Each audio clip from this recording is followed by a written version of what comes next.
عموما پیشنهادها از جانب مخلوقات محلی از جانب شهروندان علایده دارید برآوردن با ماموریت برآوردن همین 1000 سومانه هست. پیشنهاد شده از دستگاه اجرایی پرزیدنت و دیگر تشکیلات‌های داخلدار از جمله با بانک ملی یک علایده شهروندان علایده است، مخلوقات اجرایی است، پیشنهاد کردن چه که ما معلومات داریم در نزد وزارت رشد اقتصاد یک گروه کاری تأسیس داشته است.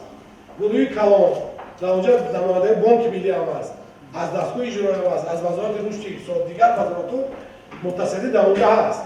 باز گروه کاری کار کردن. خلاصه آخران گروه کاری پیشنهاد نشده است. اگر پیشنهاد شود بعد نسبت چاره‌جویی بررسی با بانک ملی حساب کرده می شود. قرار داخلدار بانک ملی قبول نمی‌کند برای برآوردش. من با شما یک طرفه بگم که قرار داخلدار از جمهوری حکومت جمهوری ترکستان پیشنهاد کرده میشه، توصیه داده میشه با بانک ملی باید بررسی در اون در مرحله حاضر ما همون کپی رو داریم که با تا 500 سومانه با ما در مرحله حاضر بسنده است ما رو استفاده بوده.